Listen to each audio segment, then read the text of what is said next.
So, what you're referring to as love is a certain moment of pleasantness. If love is true, it will happen without an object. Every moment of your life you must know that pleasantness. You must constantly fall in love with everything and nothing.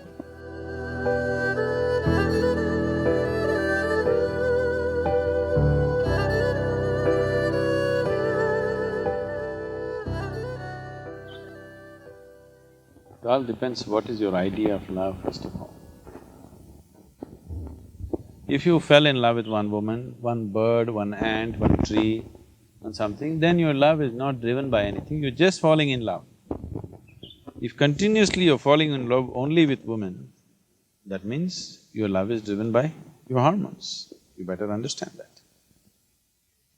So what is driven by something, you want to label it as love, it is fine. I'm not saying there's no love at all, there is.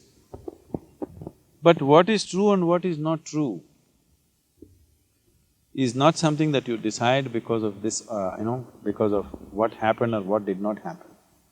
It is a question of how you felt.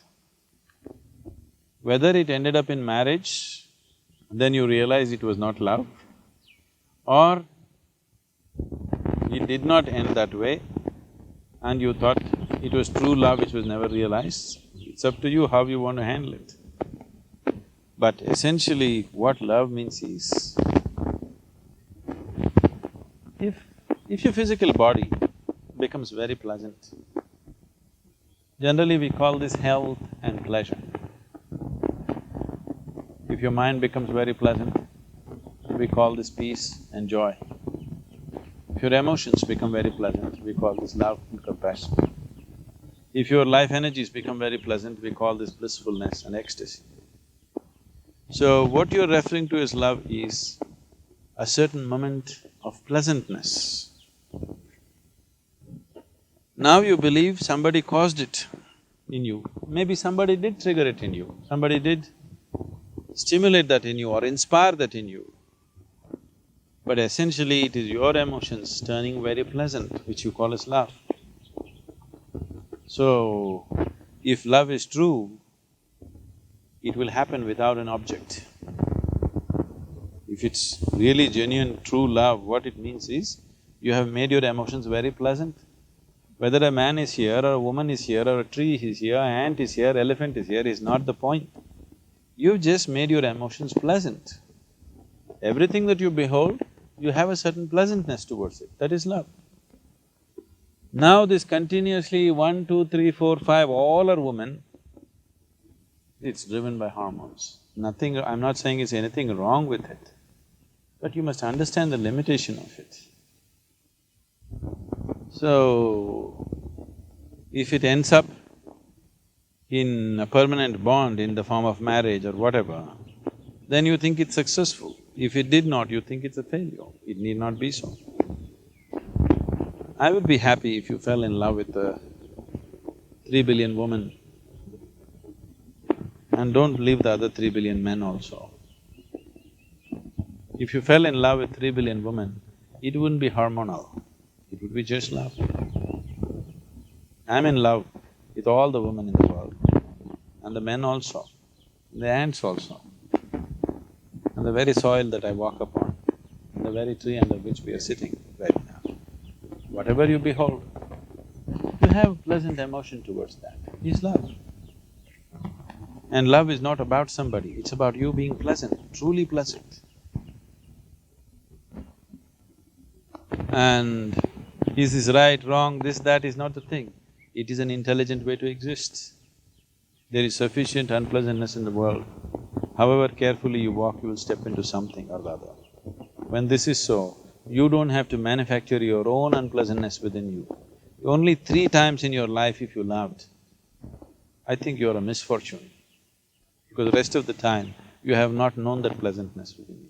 Every moment of your life you must know that pleasantness. You must constantly fall in love with everything and nothing. Women also included, what's the problem with them?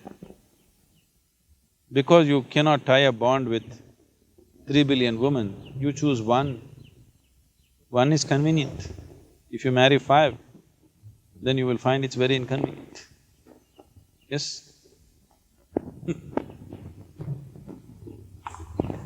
One is convenient, and above all, the reason why you tie a bond with somebody is, at least with one person in your whole life, you want somebody with whom there's no holds barred. If you approach a new person, always there is a little bit of, there's a little bit of war and games happening. War games are happening with a new person. With one person you want to relax, where you don't have to play games. At least with one person, you want to be in total relaxation. That's the idea.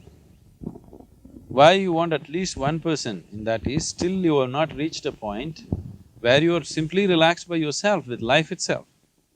Because you are unable to relax with the whole manifestation of life around you, the million manifestations of life around you totally, at least with one person you want to find that. That's the idea of finding a bond or building a bond with that.